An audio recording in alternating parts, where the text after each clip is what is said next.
그날 아침 저는 평소보다 1시간 일찍 눈이 떠졌습니다. 알람도 맞추지 않았는데 저절로 눈이 열렸습니다. 천장을 한동안 바라봤습니다. 회반죽이 조금 갈라진 자국이 있었습니다.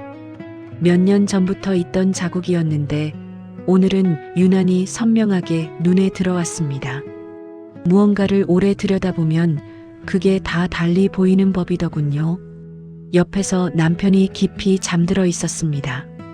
코를 골지도 않고 편안한 얼굴이었습니다.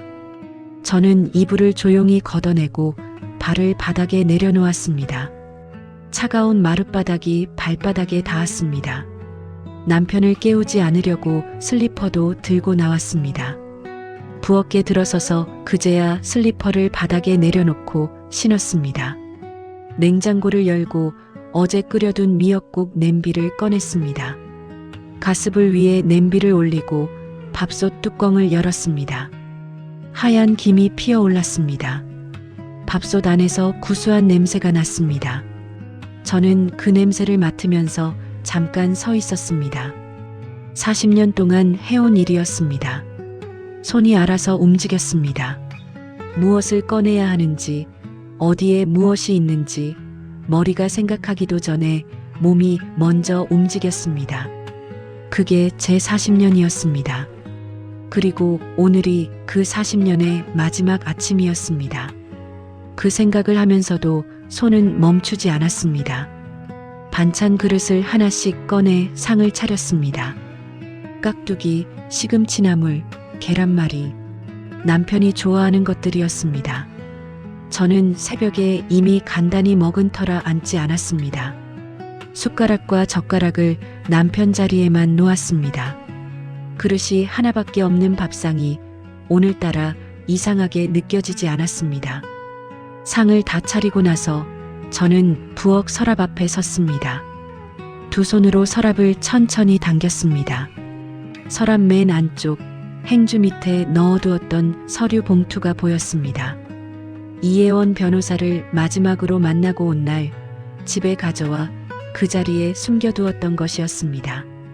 그 후로 매일 아침 이 서랍을 열었다가 닫았습니다. 어떤 날은 봉투를 꺼냈다가 다시 넣은 적도 있었습니다. 오늘은 닫지 않았습니다. 봉투를 들어 밥상 위에 내려놓았습니다. 안에는 이혼 서류와 제가 손으로 직접 쓴 편지가 들어 있었습니다. 편지는 사흘에 걸쳐 썼습니다. 처음엔 10장이 넘었습니다. 원망도 썼고 서운했던 일들도 하나하나 적었습니다. 그러다 찢었습니다. 다시 썼습니다. 결국 한 장으로 줄였습니다. 담담하게 사실만 썼습니다. 원망을 담아봤자 읽는 사람이 받아들이지 않는다는 걸 40년 동안 배웠으니까요. 봉투를 밥상 위에 내려놓는 순간 손끝이 아주 잠깐 떨렸습니다. 심장도 한번 내려앉는 것 같았습니다. 하지만 그뿐이었습니다.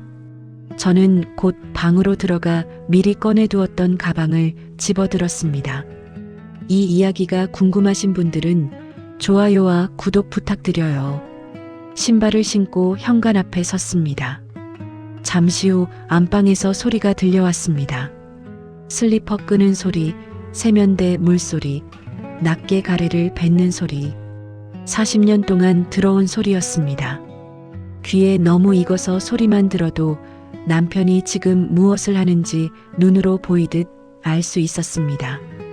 남편이 식탁 앞에 앉는 소리가 났습니다. 신문 넘기는 소리도 났습니다. 저는 현관 앞에 선 채로 기다렸습니다. 밥 떠먹는 소리가 잠시 멈췄습니다. 봉투를 발견한 것이었습니다. 이게 뭐야? 짧은 중얼거림이었습니다. 그리고 곧이어 봉투를 옆으로 밀어내는 소리가 들렸습니다. 아무 생각 없이 우편물 치우듯 그냥 툭 밀어낸 것이었습니다. 저는 눈을 한번 감았습니다. 40년 동안 내가 하는 말을 늘 그렇게 옆으로 밀어냈구나 하는 생각이 들었습니다. 다시 밥숟가락 소리가 났습니다. 저는 조용히 현관문을 열었습니다. 그 순간 숟가락 소리가 멈췄습니다. 어디 가는 거야? 저는 대답하지 않았습니다. 문을 닫았습니다. 복도로 나섰습니다. 발걸음이 생각보다 가벼웠습니다. 엘리베이터 버튼을 눌렀습니다. 기다리는 동안 안에서 남편이 봉투를 다시 집어드는 모습이 머릿속에 그려졌습니다. 서류를 꺼내 읽는 모습도 떠올랐습니다. 하지만 저는 돌아가지 않았습니다. 엘리베이터 문이 열렸고 저는 안으로 들어갔습니다. 건물 밖으로 나오니 공기가 차가웠습니다. 골목을 걸으며 하늘을 올려다봤습니다. 맑은 날이었습니다. 바람이 조금 불었고 길가 은행나무 잎이 두세 장 떨어지고 있었습니다. 저는 그 잎들을 잠깐 바라보다 걸음을 옮겼습니다. 버스 정류장에 닿았을 때 전화기가 울렸습니다. 화면에 성재라는 이름이 떴습니다. 저는 화면을 한번 내려다봤습니다. 벨이 3번 울렸습니다. 저는 전화기를 가방 안에 넣었습니다. 벨소리가 끊겼습니다. 버스가 왔습니다. 저는 올라타서 창가 자리에 앉았습니다. 버스가 출발하면서 창밖으로 아파트 단지가 뒤로 물러났습니다. 40년을 살아온 곳이었습니다. 멀어지는 것을 보면서 저는 아무 말도 하지 않았습니다. 오전이 지나면서 아들 재현이에게서도 전화가 왔습니다. 딸 지연이에게서도 전화가 왔습니다. 저는 두 아이 전화도 받지 않았습니다. 잠시 후 문자가 들어왔습니다. 재현이는 엄마 지금 어디 있어라고 썼고 지연이는 엄마 왜 이래요라고 썼습니다. 저는 문자를 읽고 전화기를 가방에 다시 넣었습니다. 오늘 하루만큼은 먼저 연락하지 않아도 되는 날로 두고 싶었습니다. 평생 처음으로 그런 하루를 갖는 것이었습니다. 버스 안은 사람이 많지 않았습니다. 맞은편 자리에 앉아있던 할머니 한 분이 장바구니를 무릎에 올려놓은 채 졸고 있었습니다. 평범한 하루였습니다. 저 혼자만 다른 날을 살고 있는 것 같았습니다. 오복순의 집에 도착한 것은 점심때가 다 되어서였습니다. 초인종을 누르자 문이 열렸습니다. 오복순이 제 얼굴을 보더니 아무 말 없이 안으로 들였습니다. 30년을 알고 지낸 친구는 묻지 않아도 알았습니다. 뜨거운 차 한 잔이 제 앞에 놓였습니다. 저는 찻잔을 두 손으로 감쌌습니다. 온기가 손바닥 가득히 전해졌습니다. 오늘 아침에 서류 올려놓고 나왔어. 오복순이 고개를 한번 끄덕였습니다. 더 묻지 않았습니다. 저도 더 말하지 않았습니다. 창밖으로 오후 햇빛이 조용히 들어오고 있었습니다. 저는 차를 한 모금 마셨습니다. 따뜻했습니다. 오랫동안 느끼지 못했던 고요함이었습니다. 그날 저녁집에서 무슨 일이 있었는지는 나중에 지연이에게 전해 들었습니다. 지연이는 전화로 이야기를 하다가 중간중간 말을 멈췄습니다. 감정을 추스르는 것 같았습니다. 저는 그 이야기를 들으면서 제가 없던 그 자리를 머릿속으로 하나씩 그렸습니다. 눈에 선했습니다. 40년을 산 집이었으니까요. 남편은 제가 나간 뒤 오래도록 밥상 앞에 앉아 있었다고 합니다. 이혼 서류와 편지를 앞에 펼쳐놓은 채로요. 밥은 절반도 먹지 않았고 미역국은 그대로 식어버렸습니다.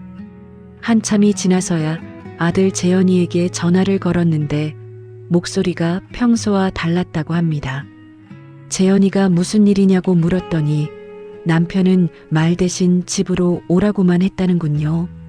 집으로 오라는 말 한마디에 재현이는 심상치 않다는 것을 느꼈을 겁니다. 재현이 부부가 도착한 건 저녁이 되어서였습니다. 지연이도 비슷한 시간에 왔습니다. 세 식구가 현관에 들어섰을 때 집안은 조용했다고 합니다. 텔레비전도 꺼져 있었고 남편은 거실불도 켜지 않은 채 소파에 앉아 있었습니다. 어두운 거실에서 혼자 앉아 있던 남편의 모습이 지연이는 낯설었다고 했습니다. 식탁 위에는 제가 올려둔 서류 봉투와 편지가 그대로 있었습니다. 재현이가 먼저 서류를 집어들었습니다. 펼쳐서 훑어보는데 그리 오래 걸리지 않았습니다. 이혜원 변호사 사무소 이름이 서류 한쪽에 적혀 있었습니다. 재현이의 표정이 굳어졌습니다.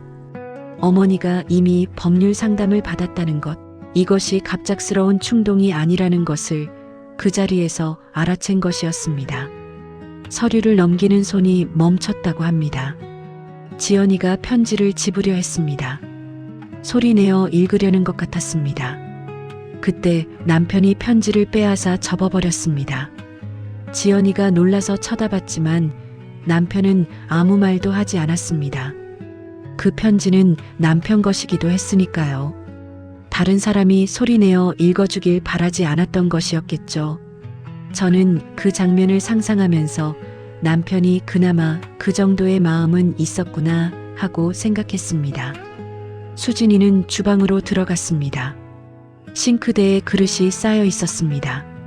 아침에 차려준 밥상이 반쯤 그대로였습니다. 수진이는 설거지가 안 된 그릇들을 보고 한동안 서 있었다고 합니다. 제가 없는 부엌을 처음 본 것이었을 겁니다. 14년 동안 명절마다 주말마다 드나들었지만 부엌이 이렇게 된 건 처음이었을 테지요. 저도 제가 없는 그 부엌을 상상하면서 기분이 묘했습니다. 거실에서는 재현이와 남편 사이에 말이 오갔습니다. 아버지가 뭔가 잘못하신 거 아니에요? 재현이의 말이었습니다. 내가 뭘 잘못했어? 평생 열심히 살았는데. 남편의 대답이었습니다.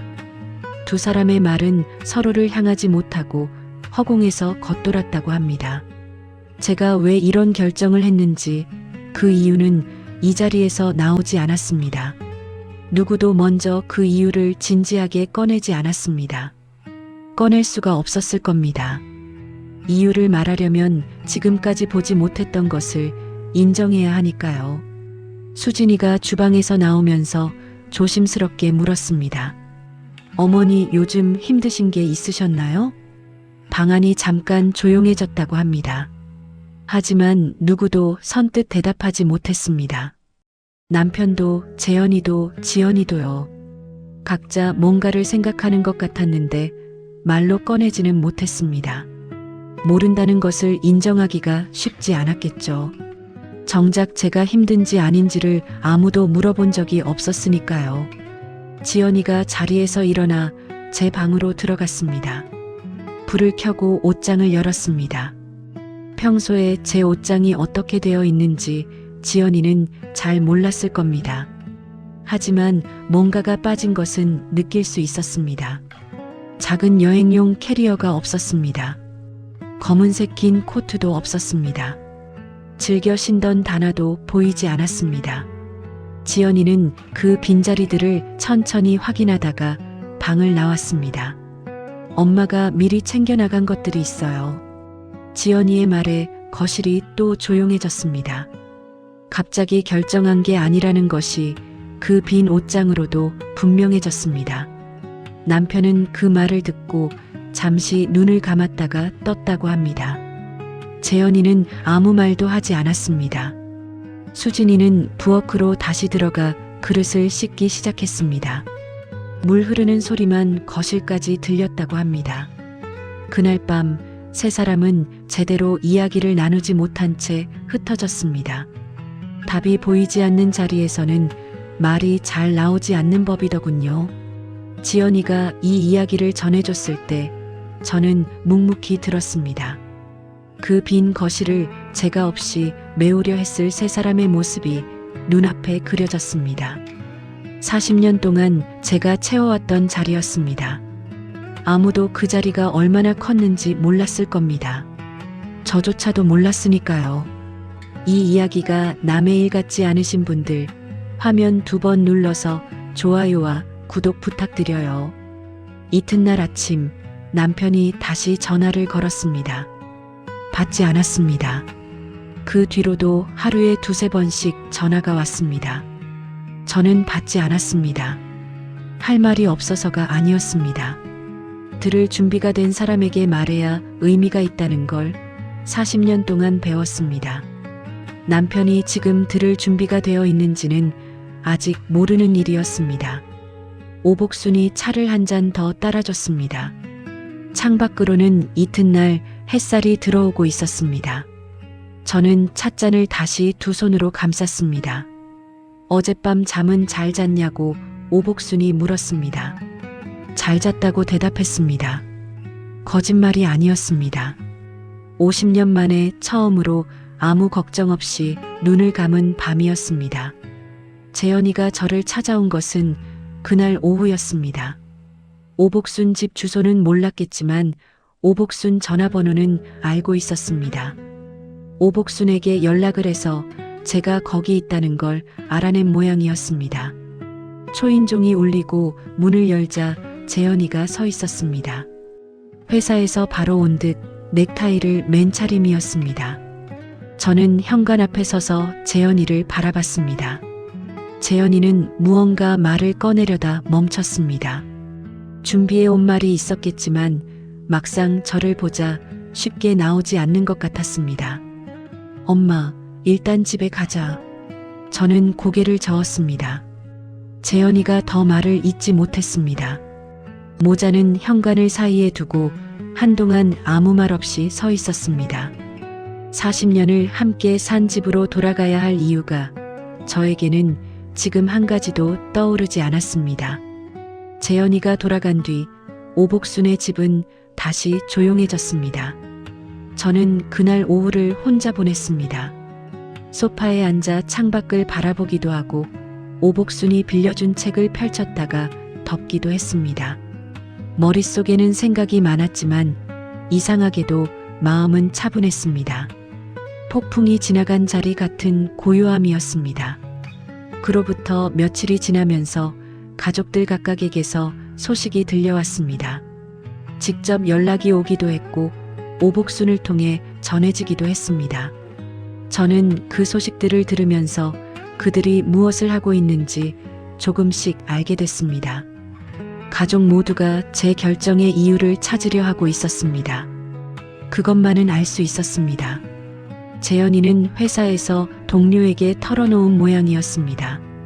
오복순이 재현이의 회사 동료에게 전해들어 저에게 알려준 것이었습니다.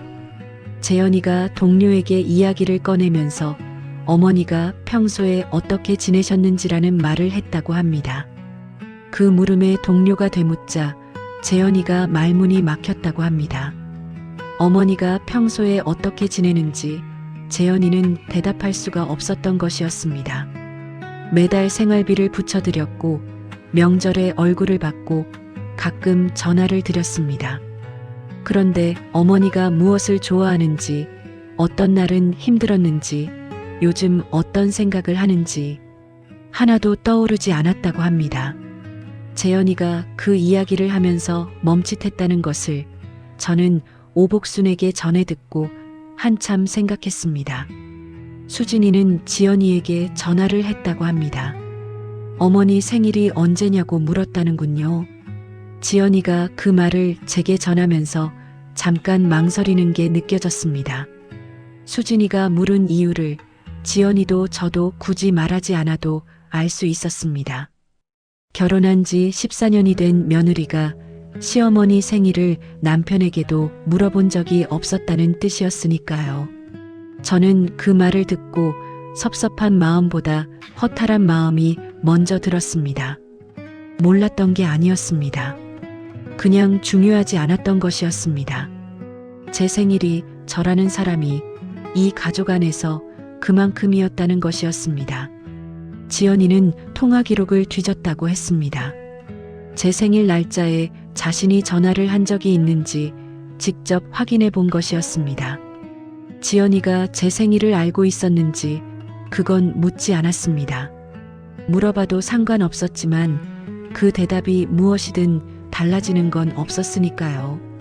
지연이가 통화 기록을 보면서 무슨 생각을 했는지는 말하지 않았습니다. 다만 한동안 말이 없다가 목소리가 조금 달라져서 말했습니다. 엄마, 나 엄마한테 많이 미안해. 저는 그 말에 바로 대답하지 않았습니다. 미안하다는 말이 반가웠지만 그 말 하나로 무언가가 해결되는 것은 아니었으니까요. 미안하다는 마음이 생긴 것, 그것만으로도 충분했습니다. 남편은 친구 최영달 씨에게 저를 설득해달라고 부탁을 했다고 합니다. 그 이야기를 들었을 때 저는 쓴웃음이 나왔습니다. 직접 말하는 대신 남을 통하는 것, 그것도 40년 동안 익숙하게 봐온 방식이었습니다. 남편은 자신이 무엇을 잘못했는지를 찾기보다 어떻게 하면 제가 돌아오게 할 수 있는지를 먼저 생각한 것이었습니다. 순서가 반대였습니다. 하지만 그것도 남편다운 것이었습니다. 40년을 그렇게 살았으니까요. 저는 그 며칠 동안 가족들이 무엇을 하는지 들으면서 이상한 것을 하나 깨달았습니다.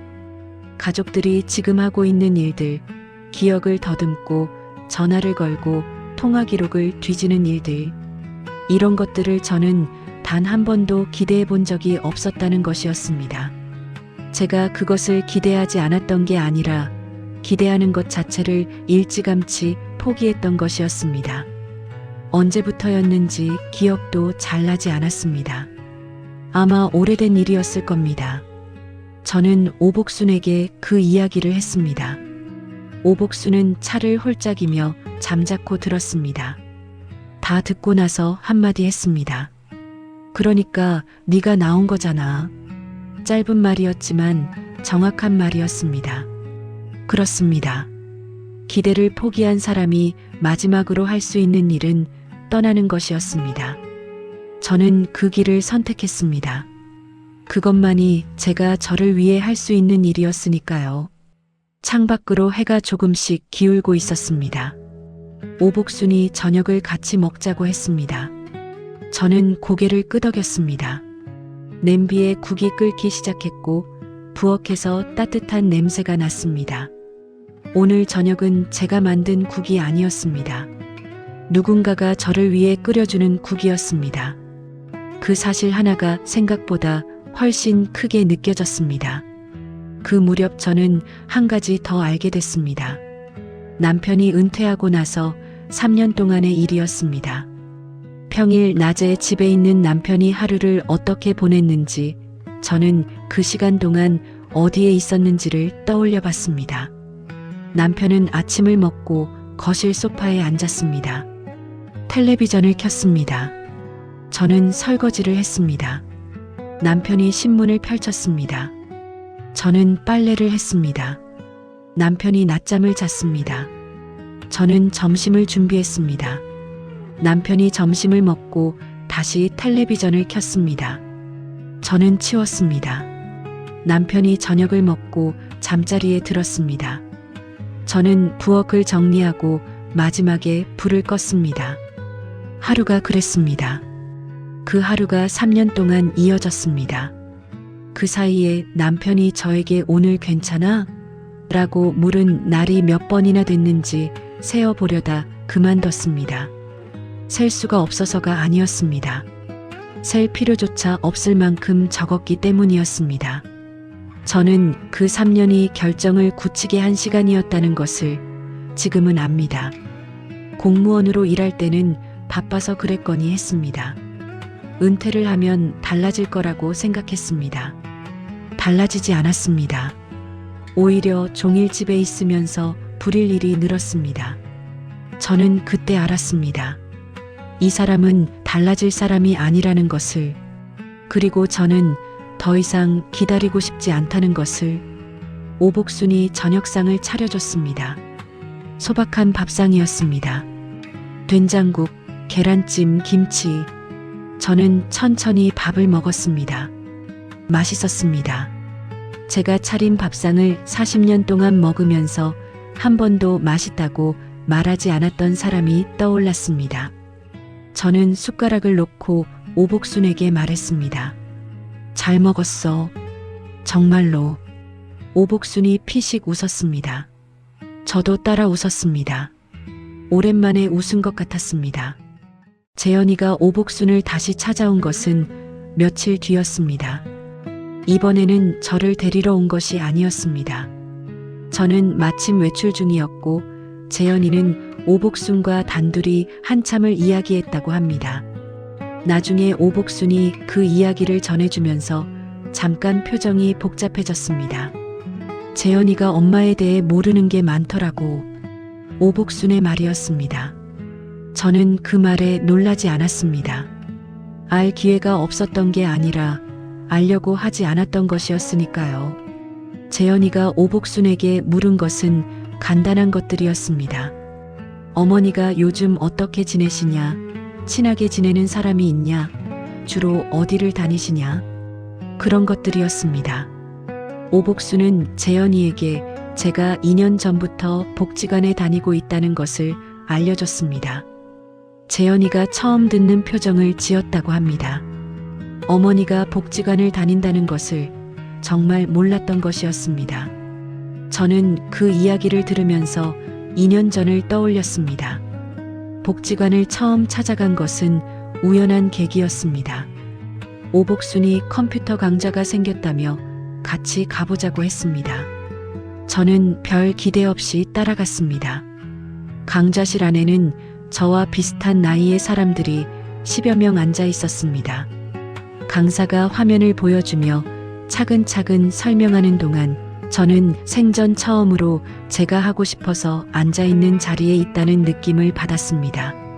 집에서 밥을 하기 위해서도 청소를 하기 위해서도 아닌 자리였습니다. 그 느낌이 낯설면서도 좋았습니다. 그 후로 컴퓨터 강좌에 이어 원예 수업도 등록했습니다. 원예 수업은 더 좋았습니다. 흙을 만지고 작은 화분에 씨앗을 심는 일이 이렇게 마음을 편하게 해줄 줄 몰랐습니다. 수업이 끝나고도 남아서 강사 선생님을 돕다 보니 어느새 자원봉사 자리까지 생겼습니다. 복지관에서 보내는 시간이 하루 중 가장 가벼운 시간이었습니다. 가족에게 말하지 않은 건 물어볼 것 같지 않아서였습니다. 그리고 실제로 아무도 물어보지 않았습니다. 2년 동안 단 한 번도요. 오복순에게 이야기를 전해 들은 재현이는 직접 복지관을 찾아갔다고 합니다. 관장에게 어머니에 대해 물었습니다. 관장은 조심스럽게 이야기를 해줬다고 합니다. 이정숙 씨가 수강생들 사이에서 인기가 많다는 것, 원예 자원봉사를 맡아서 꼼꼼하게 잘 해준다는 것, 그리고 한 가지를 더 전했다고 합니다. 집에서는 아무도 자신의 말을 듣지 않는다고 한 적이 있다는 것을요. 저는 관장에게 그런 말을 한 적이 있었습니다. 별 뜻 없이 툭 꺼낸 말이었는데 그 말이 이렇게 재현이에게 전해졌습니다. 재현이가 그 말을 듣고 어떤 표정을 지었는지는 보지 못했습니다. 하지만 복지관에서 나오면서 한동안 걷지 않고 서 있었다는 이야기를 나중에 전해 들었습니다.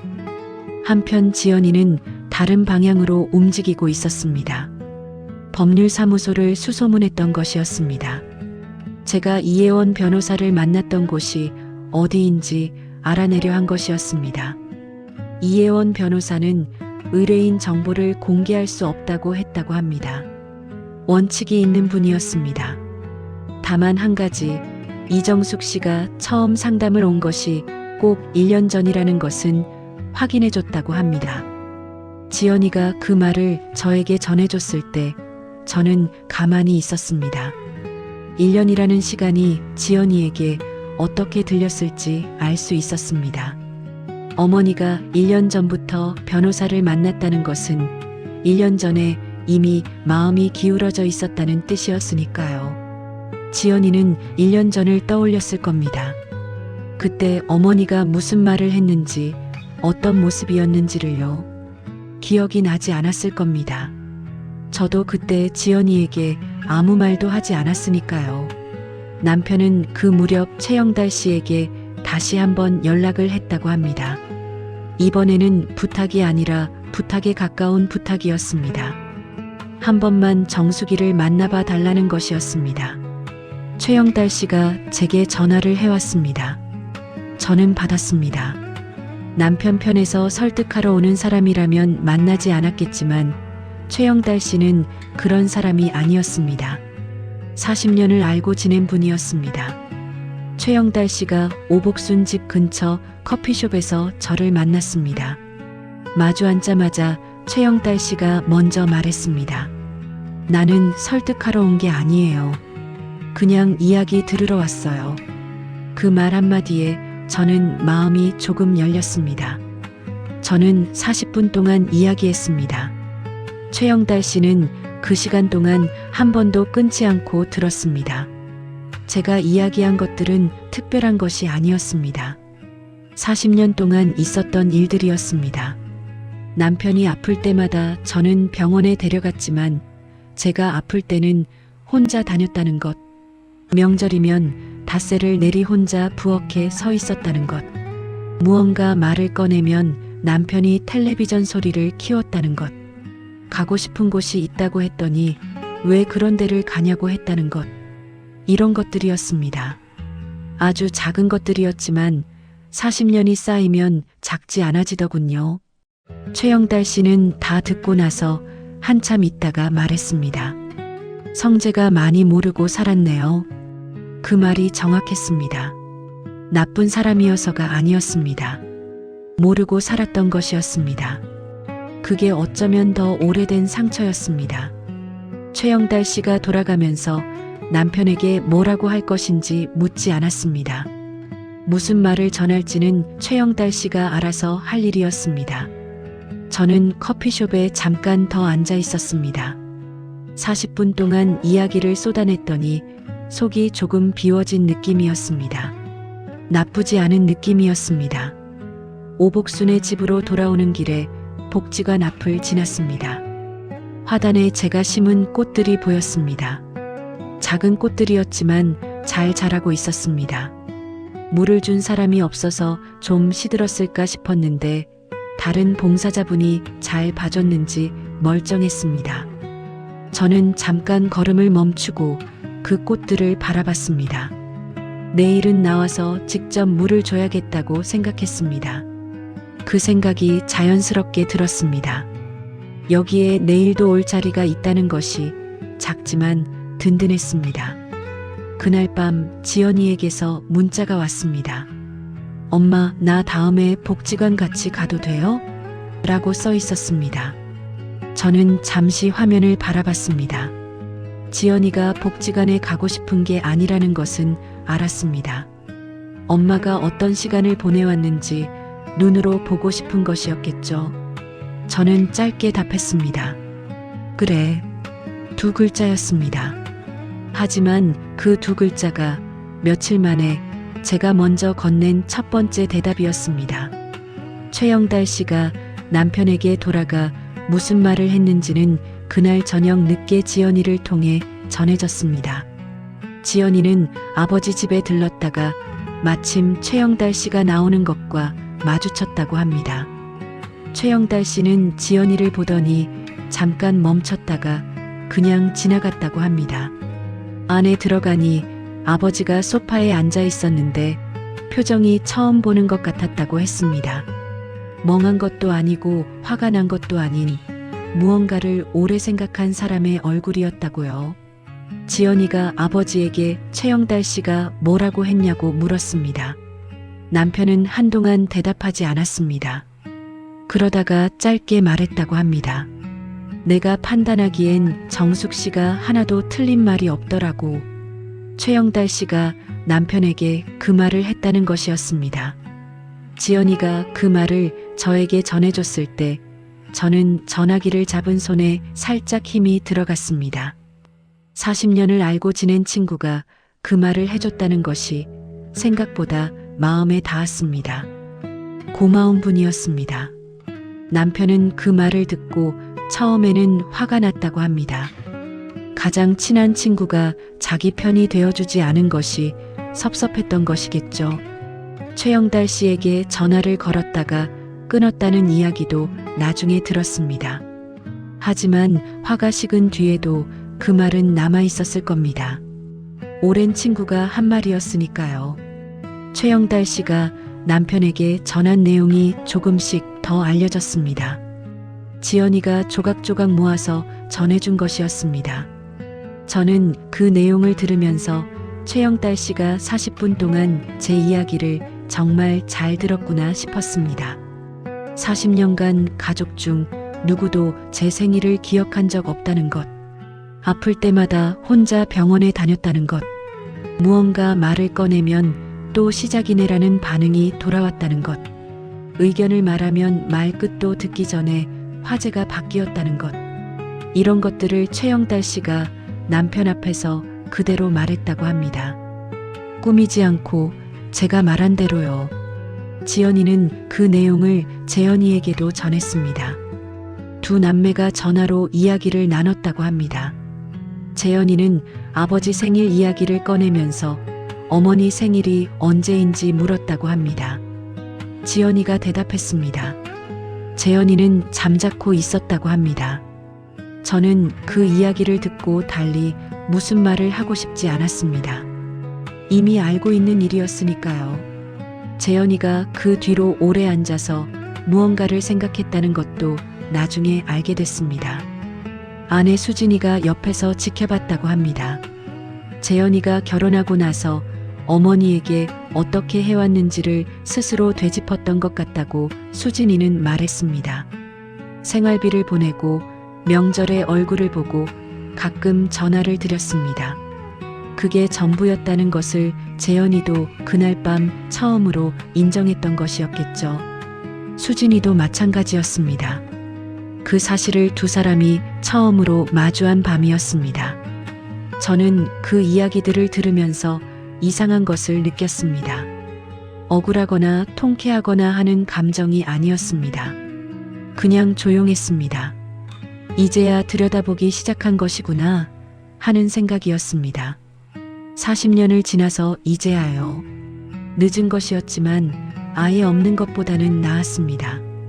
그날 밤 남편이 처음으로 혼자 라면을 끓였다는 이야기를 나중에 들었습니다. 냄비를 태웠다고 합니다.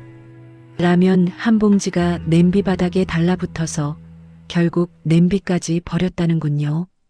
지연이가 그 이야기를 하면서 웃어야 할지 울어야 할지 모르겠다고 했습니다. 저도 그랬습니다. 40년 동안 밥상을 받아먹은 사람이 라면 하나를 끓이다 냄비를 태웠다는 것이 웃기기도 하고 씁쓸하기도 했습니다.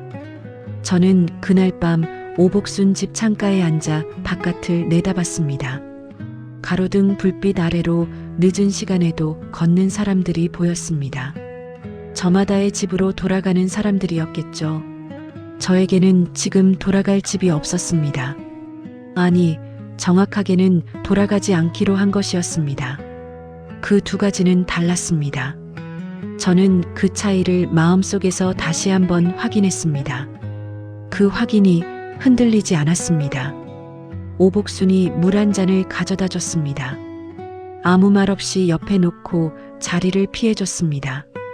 저는 물을 마시며 생각했습니다. 최영달 씨가 남편에게 한 말이 남편에게 무엇을 남겼을지를요. 화가 풀리면 무언가가 남을 것이었습니다. 그 무언가가 무엇인지는 아직 알 수 없었습니다. 남편이 어떤 사람인지 40년을 알았지만 이 상황에서 어떻게 나올지는 몰랐습니다. 그것만은 두고 봐야 할 일이었습니다.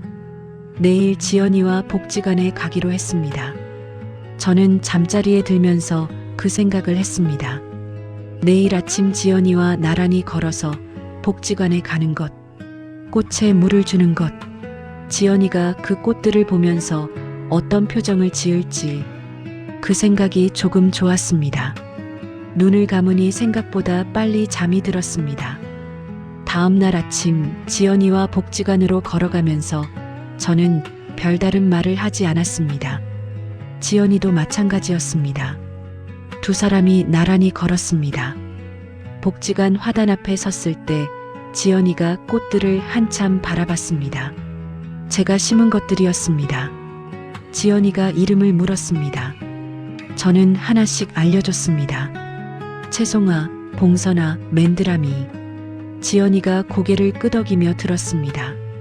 그 짧은 시간이 오랫동안 기억에 남을 것 같았습니다. 물뿌리개를 들고 화단 앞에 쪼그려 앉아 천천히 물을 줬습니다. 흙이 물을 빨아들이는 소리가 조용히 났습니다. 지연이가 옆에 서서 그 모습을 바라봤습니다. 한동안 아무 말이 없다가 지연이가 입을 열었습니다. 엄마, 나 왜 지금까지 이런 걸 몰랐을까? 저는 물을 계속 주면서 대답하지 않았습니다. 지연이의 물음은 저에게 하는 것이 아니었습니다. 스스로에게 묻는 것이었습니다. 저는 그것을 알았습니다. 물을 다 주고 일어서면서 지연이의 손을 잠깐 잡았습니다. 말은 하지 않았습니다. 지연이도 말하지 않았습니다. 잠깐이었지만 그것으로 충분했습니다. 우리 모자가 이런 식으로 손을 잡은 것이 얼마 만인지 기억이 나지 않았습니다. 아마 오래됐을 겁니다. 그런 것들이 그제야 시작되고 있었습니다. 복지관 안으로 들어가니 관장이 반갑게 맞아줬습니다. 지연이를 보더니 따님이시냐고 물었습니다. 저는 그렇다고 했습니다. 관장이 지연이에게 어머니 덕분에 화단이 많이 예뻐졌다고 말했습니다. 지연이가 조용히 웃었습니다. 그 웃음이 저는 보기 좋았습니다. 복지관에서 돌아온 날 저녁 오복순이 조심스럽게 말을 꺼냈습니다. 성재 씨가 오복순에게 전화를 했다는 것이었습니다. 정숙이가 쓴 편지를 읽었다고 했다는군요. 남편이 직접 전화를 해서 그 말을 했다는 것이 저는 조금 뜻밖이었습니다. 오복순에게 할 말이 있으면 직접 하면 될 것을 돌아서 연락을 하는 것이었으니까요. 그래도 전화를 했다는 것, 그것만큼은 전과 달랐습니다. 남편이 편지를 언제 다시 읽었는지는 모르겠습니다. 이혼 통보를 받은 날 아침, 처음에는 봉투를 옆으로 밀쳐버렸습니다. 그리고 제가 나간 뒤 다시 집어들었을 테지요. 그 편지를 가족들 앞에서 빼앗아 접어 넣었고 그 뒤로는 얼마 동안 그대로 두었던 것 같습니다. 최영달 씨가 다녀간 뒤 그날 밤 혼자 방에 들어가 다시 펼쳐 읽은 것이겠죠. 라면 냄비를 태운 것도 그날 밤이었으니까요. 편지의 내용이 어떻게 지연이에게까지 전해졌는지는 모르겠습니다. 남편이 누군가에게 이야기했겠죠. 아니면 지연이가 아버지 곁에 있을 때 아버지가 꺼낸 것일 수도 있었습니다. 어떤 경로로 전해졌든 지연이가 저에게 전화로 조심스럽게 물었습니다. 엄마, 편지에 뭐라고 쓰셨어요? 저는 잠깐 생각했습니다. 그 편지는 사흘에 걸쳐 쓰고 10장을 찍고 나서 한 장으로 줄인 것이었습니다. 내용이 기억에 선명했습니다. 저는 지연이에게 편지에 적었던 것들을 말해줬습니다. 원망이나 분노는 없었습니다. 그냥 사실이었습니다. 가족과 함께 여행을 가고 싶었다는 것. 긴 명절이 끝나고 나면 몸이 너무 아팠는데 아무도 묻지 않았다는 것. 아플 때 많이 아파요? 라는 말 한마디를 듣고 싶었다는 것. 내가 무엇을 좋아하는지 가족 중 한 명이라도 물어봐 줬으면 했다는 것. 살면서 한 번쯤은 저녁 설거지를 혼자 하지 않아도 되는 날이 있었으면 했다는 것. 그것들이었습니다. 크지 않은 것들이었습니다. 돈이 드는 것도 대단한 것도 아니었습니다. 그냥 사람으로 대접받고 싶었던 것이었습니다. 지연이가 한동안 말이 없었습니다. 전화기 너머로 숨소리만 들렸습니다. 엄마, 그 정도가 그렇게 어려웠어? 지연이가 물었습니다. 저는 대답하지 않았습니다. 어렵지 않았을 것들이었습니다. 하지만 40년 동안 한 번도 이루어지지 않은 것들이기도 했습니다. 어렵고 어렵지 않고의 문제가 아니었습니다. 그냥 아무도 생각하지 않았던 것이었습니다. 저라는 사람이 무엇을 원하는지를요. 편지 끝에는 두 문장이 더 있었습니다. 지연이에게는 그 두 문장만 따로 말해줬습니다. 이 결정이 나쁜 엄마, 나쁜 아내가 되는 것임을 안다는 것. 그래도 살면서 한 번은 내 차례가 있어야 할 것 같았다는 것. 지연이가 그 말을 듣고 울었습니다. 소리는 내지 않았지만 알 수 있었습니다. 저는 그 울음을 들으면서 말을 이어가지 않았습니다. 지연이가 울 시간이 필요했습니다. 남편이 편지를 읽고 오래 앉아 있었다는 이야기를 지연이에게 들었습니다. 뭔가를 반박하거나 화를 냈다는 이야기는 없었습니다. 그냥 오래 앉아 있었다는 것이었습니다. 저는 그 말이 무엇을 뜻하는지 생각했습니다. 남편이 편지 내용 중 어느 하나도 반박할 수 없었기 때문이었을 것이라고 저는 짐작했습니다. 틀린 말이 없었으니까요. 40년 동안 있었던 일들이었으니까요. 재현이가 그 내용을 아버지로부터 전해 들었다는 것도 알게 됐습니다.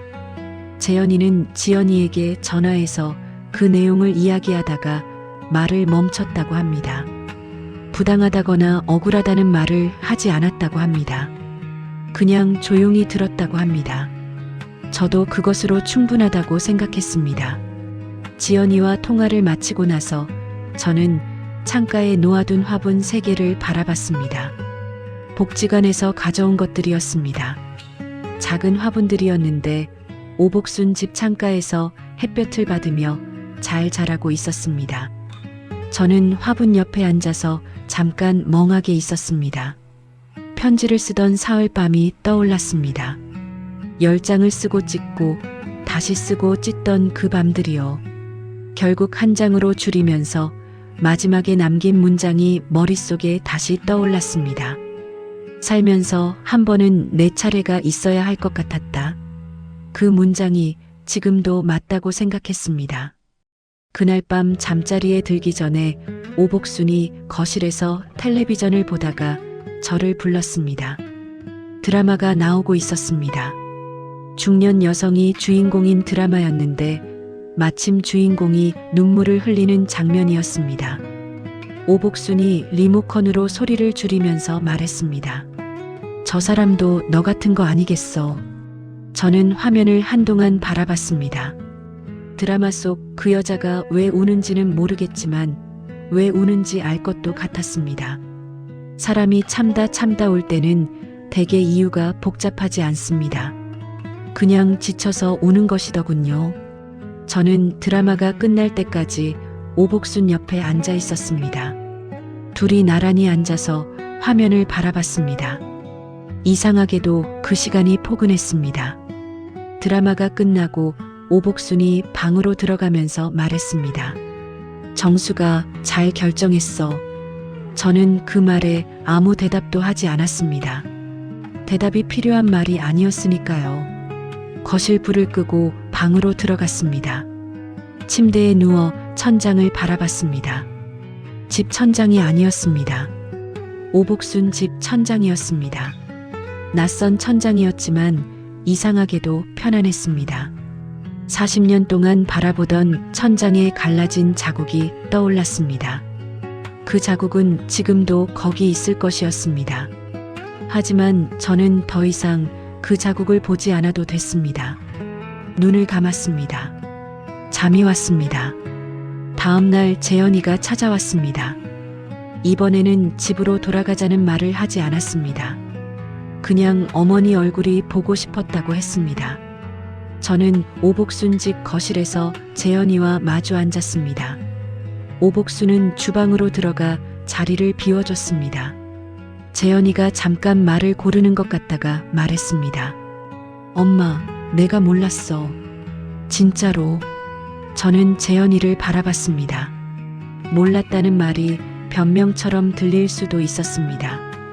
하지만 재현이의 눈을 보니 그 말이 사실이라는 것을 알 수 있었습니다. 알려고 하지 않아서 몰랐던 것과 진짜로 몰랐던 것은 결이 달랐습니다. 재현이는 진짜로 몰랐던 겁니다. 그것이 더 마음이 아팠습니다. 나쁜 마음이 없어도 이런 일이 생긴다는 것이 오히려 슬펐습니다. 저는 재현이에게 한 가지만 말했습니다. 몰랐다면 이제 알면 된다고요.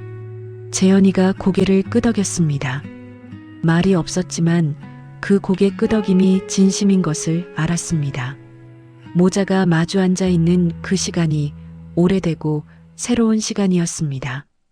이혼 통보를 하고 나서 열흘쯤 지났을 때 저는 작은 원룸으로 짐을 옮겼습니다. 오복순 집에서 걸어서 10분 거리에 있는 곳이었습니다. 오래된 빌라였지만 채광이 좋았습니다. 낮에 햇볕이 창가 가득 들어왔습니다. 보증금은 3년에 걸쳐 조금씩 모아둔 돈으로 마련했습니다. 가족 몰래 적금을 들었고 조금씩 빼두었습니다. 누군가는 왜 그렇게까지 했냐고 물을 수 있겠지만 저는 알고 있었습니다. 결정을 해도 나올 곳이 없으면 결국 돌아가게 된다는 것을요. 그래서 먼저 나올 곳을 만들었습니다. 짐은 많지 않았습니다. 캐리어 하나와 가방 2개였습니다. 옷 몇 벌, 세면도구, 복지관에서 가져온 화분 3개. 그것이 전부였습니다. 원룸 창가에 화분을 하나씩 올려놓으면서 저는 이게 지금 제 것이구나 하는 생각이 들었습니다. 40년 동안 집안에 있는 모든 것이 저와 관련이 있었지만 진짜로 제 것이라고 느껴진 적은 없었습니다. 그 화분 3개가 이상하게도 처음으로 제 것이었습니다. 매일 아침은 복지관으로 시작했습니다. 원예 자원봉사가 있는 날이면 일찍 나섰습니다. 봉사가 없는 날에도 화단을 한 바퀴 둘러보고 오는 것이 습관이 됐습니다. 집에 돌아와서는 오복순과 차를 마시거나 도서관에 들르거나 동네를 걷거나 했습니다. 할 일 목록을 누가 정해주지 않아도 하루가 찼습니다. 처음에는 그게 이상했습니다. 누군가의 밥을 챙기지 않아도 누군가의 일정에 맞추지 않아도 하루가 흘러간다는 것이요. 조금씩 익숙해졌습니다. 지연이가 원룸을 처음 봤을 때 말이 없었습니다. 작은 방을 한 바퀴 둘러보더니 창가에 놓인 화분을 한동안 바라봤습니다. 창문 쪽으로 햇볕이 들어오고 있었고 화분들이 그 빛을 받고 있었습니다. 지연이가 물었습니다. 엄마, 여기 불편하지 않아요? 저는 잠깐 생각하다가 대답했습니다. 아니, 불편하지 않아. 그 말이 진심이었습니다. 좁았지만 제 것이었습니다. 조용했고 제 속도로 움직일 수 있었습니다. 그것만으로도 충분했습니다. 지연이가 그 대답을 듣고 한동안 창밖을 바라봤습니다. 아무 말도 하지 않았습니다. 저도 하지 않았습니다. 두 사람이 나란히 서서 창밖을 바라보는 시간이 흘렀습니다. 지연이에게 제 지금 모습이 어떻게 보일지 저는 몰랐습니다. 불쌍해 보일 수도 있었습니다. 하지만 그게 남의 눈에 어떻게 보이든 저는 지금이 싫지 않았습니다. 지연이는 그날 이후 일주일에 한 번씩 찾아오기 시작했습니다. 매일 오던 전화가 줄었습니다. 하소연을 쏟아붓는 대신 와서 같이 앉아있는 시간이 늘었습니다. 그 변화가 저는 좋았습니다. 전화로 하소연을 듣는 것과 마주 앉아서 이야기를 나누는 것은 달랐습니다. 지연이도 그 차이를 느끼기 시작한 것 같았습니다. 재연이는 더 조심스러웠습니다. 어머니를 어떻게 대해야 할지 아직 잘 모르는 것 같았습니다. 한 번씩 연락이 왔는데 안부를 묻는 짧은 문자였습니다. 저는 그 문자에 짧게 답했습니다. 그것으로 충분했습니다. 급하게 무언가를 회복할 필요는 없었습니다. 천천히 가도 됐습니다. 남편과는 이혜원 변호사를 통해 조정 절차가 시작됐습니다. 직접 만나는 일은 아직 없었습니다. 남편이 오복순을 통해 한번 연락을 해온 적은 있었습니다. 다시 이야기를 나눌 수 있냐는 것이었습니다. 저는 조정 자리에서 이야기하는 것이 낫겠다고 전했습니다. 하고 싶은 말이 없어서가 아니었습니다. 할 말이 있다면 제대로 된 자리에서 해야 한다고 생각했습니다. 40년 동안 제대로 된 자리가 없었습니다. 이제는 있어야 했습니다. 원룸에 혼자 있는 밤은 처음에는 낯설었습니다. 집에서 40년 동안 마지막으로 불을 끄고 잠자리에 들었던 사람이 저였습니다. 여기서는 불을 끄고 싶을 때 끄고 켜고 싶을 때 켰습니다. 잠이 안 오면 일어나 물을 마셔도 됐습니다.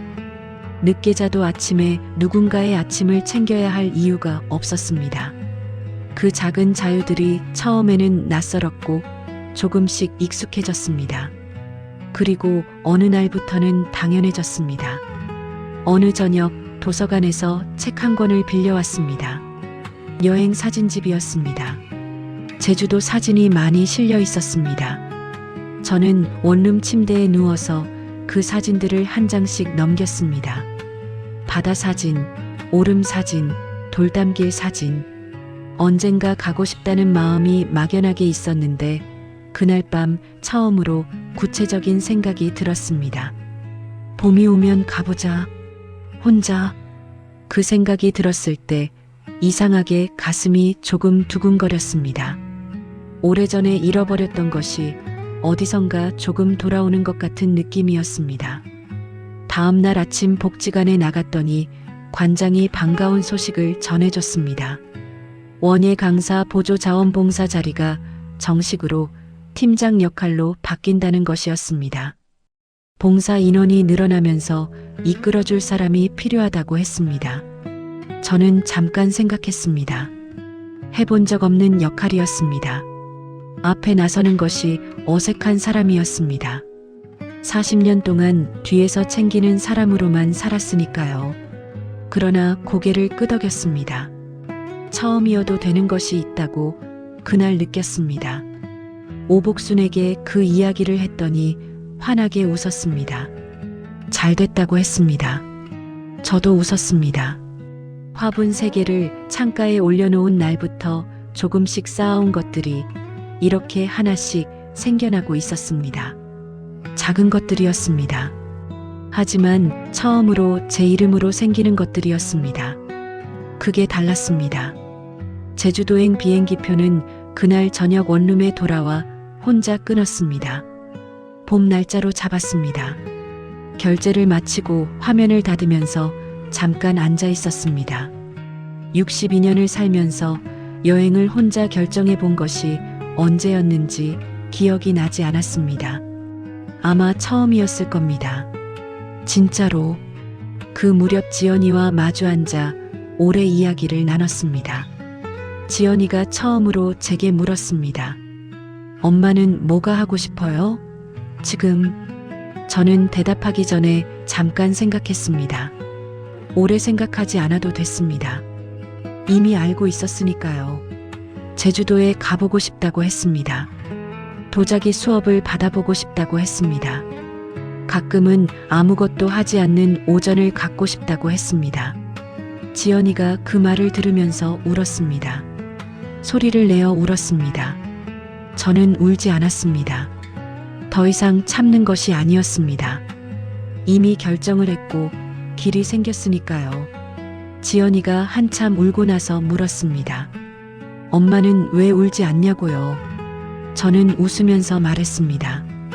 이제 울 일이 없어서. 그 말이 전부였습니다. 지연이가 그 말을 듣고 또 울었습니다. 저는 그 옆에서 조용히 앉아 있었습니다. 창밖으로 봄 햇살이 들어오고 있었습니다. 이혼 조정 기일은 2번에 걸쳐 진행됐습니다. 저는 이혜원 변호사와 함께 법원에 갔습니다. 남편도 자리에 있었습니다. 오래간만에 마주하는 얼굴이었습니다. 남편이 들어서면서 저를 봤습니다. 저도 봤습니다. 서로 아무 말도 하지 않았습니다. 40년을 함께 산 사람과 그렇게 마주하는 것이 이상하지 않았습니다. 이상하다고 느끼지 않을 만큼 이미 먼 거리가 생겨 있었습니다. 조정 자리에서 저는 차분하게 의견을 말했습니다. 재산분할, 위자료, 각자의 생활. 이혜원 변호사가 미리 여러 번 함께 정리해둔 것들이었습니다. 남편은 조정 자리에서 처음으로 제가 논리적으로 말하는 것을 들었습니다. 40년 동안 집에서 말을 꺼내면 묻히거나 잘렸습니다. 여기서는 그렇지 않았습니다.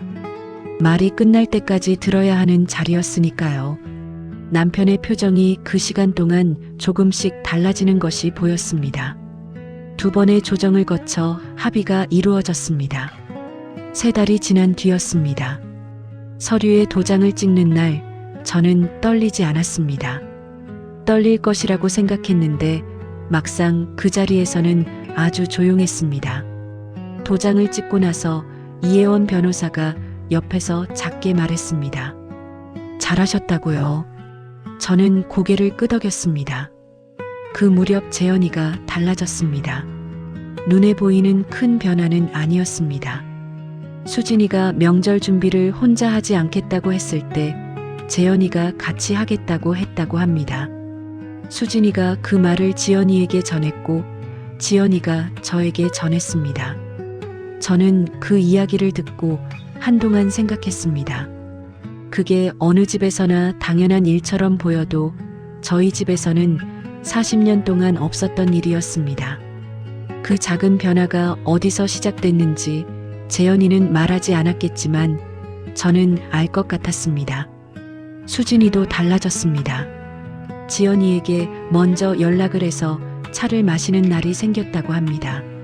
시어머니 이야기를 꺼내면서 자신이 편하게 대해왔던 것들을 말했다고 합니다.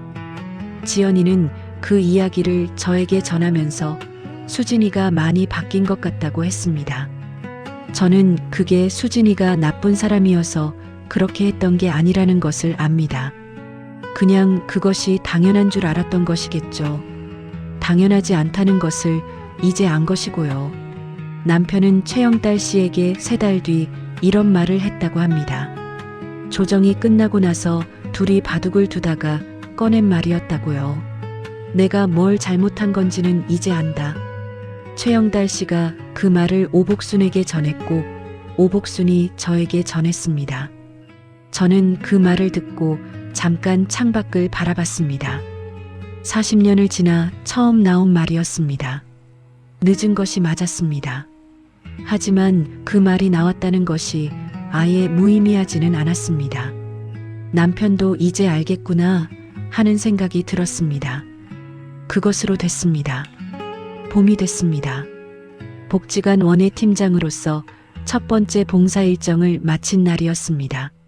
새로운 봉사자 5명에게 화분 심는 방법을 알려줬습니다. 앞에 서서 설명하는 것이 여전히 어색했지만 끝나고 나니 나쁘지 않았습니다. 한 봉사자분이 선생님 덕분에 쉽게 배웠다고 했습니다. 선생님이라는 말이 낯설었습니다. 하지만 싫지 않았습니다. 그날 저녁 오복순과 차를 마시면서 오복순이 물었습니다. 요즘 어때 하고요. 저는 생각하다가 대답했습니다. 괜찮다고요. 괜찮다는 말이 습관적으로 나온 게 아니었습니다. 진짜로 괜찮았습니다. 오복순이 고개를 끄덕이면서 웃었습니다. 저도 웃었습니다. 제주도로 가는 날 아침 저는 원룸 창가에 화분 3개에 물을 줬습니다. 오복순에게 며칠 동안 봐달라고 부탁해 두었습니다. 캐리어 하나를 끌고 나섰습니다. 집을 나서던 날과 똑같은 캐리어였습니다. 그날은 어디로 가는지 몰랐지만 오늘은 알았습니다. 공항에서 비행기를 기다리는 동안 주변을 둘러봤습니다. 가족 단위로 온 사람들, 친구들끼리 온 사람들, 혼자 온 사람들이 있었습니다. 저는 혼자였습니다. 그게 외롭지 않았습니다. 오히려 가볍고 자유로웠습니다. 이 느낌이 나쁘지 않다는 것을 이제는 알고 있었습니다. 비행기가 이륙하면서 창밖으로 도시가 작아졌습니다. 한동안 창밖을 바라봤습니다. 어딘가에 40년을 살았던 아파트가 있을 것이었습니다. 남편이 지금도 거기 살고 있을 것이었습니다. 재현이와 수진이가 가끔 들을 것이고 라면을 끓이다 냄비를 태우는 일은 이제 없겠지요. 그 집에서 있었던 일들이 나쁜 기억만은 아니었습니다. 그냥 긴 시간이었습니다. 그 시간이 지나고 지금 여기 있는 것이었습니다. 제주도 바다를 처음 봤을 때 저는 잠깐 멈춰 섰습니다. 바람이 불었습니다. 파도 소리가 났습니다. 아무것도 해야 할 것이 없었습니다. 그냥 서 있으면 됐습니다.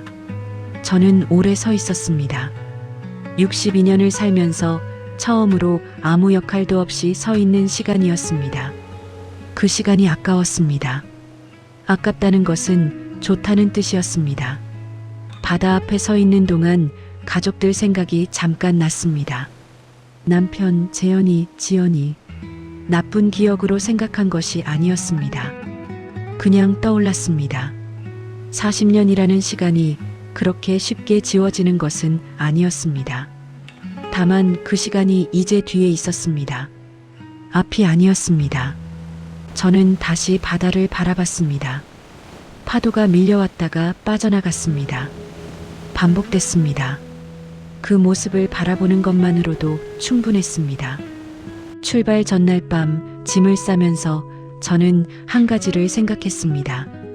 내일 비행기 시간, 숙소 위치, 첫날 뭘 먹을지, 그것들을 스스로 정했습니다.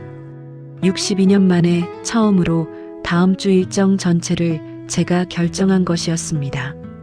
그 생각이 들었을 때 저는 가방 지퍼를 잠그면서 조용히 웃었습니다. 이혼이라는 말이 무겁게 들릴 수 있다는 것을 압니다. 나쁜 선택처럼 보일 수도 있다는 것도요. 하지만 저는 그날 밤 처음으로 제 결정이 잘못된 것이 아니라는 것을 온전히 느꼈습니다. 40년을 살았고 이제 남은 시간은 제 것으로 살기로 했습니다. 그것이 전부였습니다. 늦었지만 왔습니다. 이제부터가 제 차례였습니다. 이 이야기를 끝까지 함께 해주신 분들 감사합니다. 구독과 좋아요로 응원해 주시면 더 많은 이야기를 들려드릴게요.